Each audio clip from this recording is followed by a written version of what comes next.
मंद बुद्धि। विद्यालय में सब उसे मंद बुद्धि कहते थे। उसके गुरुजन भी उससे नाराज रहते थे क्योंकि वह पढ़ने में बहुत कमजोर था और उसकी बुद्धि का स्तर औसत से भी कम था। कक्षा में उसका प्रदर्शन हमेशा ही खराब रहता था और बच्चे उसका मजाक उड़ाने से कभी नहीं चूकते थे। पढ़ने जाना तो मानो एक सजा के समान हो गया था। वह जैसे ही कक्षा में घुसता और बच्चे उस पर हंसने लगते, कोई उसे महामूर्ख तो कोई उसे बैलों का राजा कहता। यहाँ तक कि कुछ अध्यापक भी उसका मजाक उड़ाने से बाज नहीं आते। इन सब से परेशान होकर उसने स्कूल जाना ही छोड़ दिया। अब दिन भर इधर उधर भटकता और अपना समय बर्बाद करता। एक दिन इसी तरह कहीं से जा रहा था। घूमते घूमते उसे प्यास लग गई। वह इधर उधर पानी खोजने लगा। अंत में उसे कुआं दिखाई दिया। वह वहां गया और कुएं से पानी खींचकर अपनी प्यास बुझाई। अब काफी थक चुका था, इसलिए पानी पीने के बाद वहीं बैठ गया।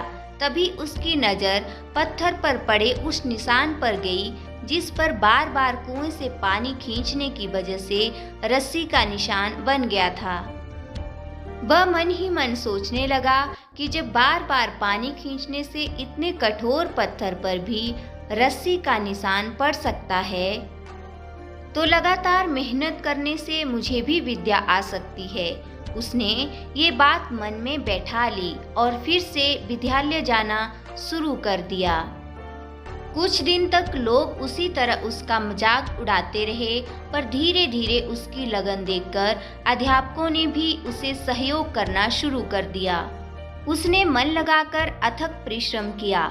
कुछ सालों बाद यही विद्यार्थी प्रकांड विद्वान वरदराज के रूप में विख्यात हुआ, जिसने संस्कृत में मुग्धबोध और लघु सिद्धांत कौमुदी जैसी ग्रंथों की रचना की। इस कहानी से हमें ये सीखने को मिलता है कि हम अपनी किसी भी कमजोरी पर जीत हासिल कर सकते हैं। बस जरूरत है कठिन परिश्रम और धैर्य के साथ अपने लक्ष्य के प्रति स्वयं को समर्पित करने की। इसलिए अपने लक्ष्य के पीछे ऐसे पड़ जाओ जब तक आप उस लक्ष्य को पूरा न कर सके तब तक उसके पीछे ही भागते रहो, क्योंकि जीवन में एक बार प्रयास करने से सफलता कभी नहीं मिलती। इसलिए हमें अपने जीवन में सफलता को पाने के लिए बार बार प्रयास करना चाहिए। हेलो मेरे प्यारे दोस्तों, आपको हमारी कहानियाँ कैसी लगती हैं? प्लीज़ कमेंट करके ज़रूर बताएं।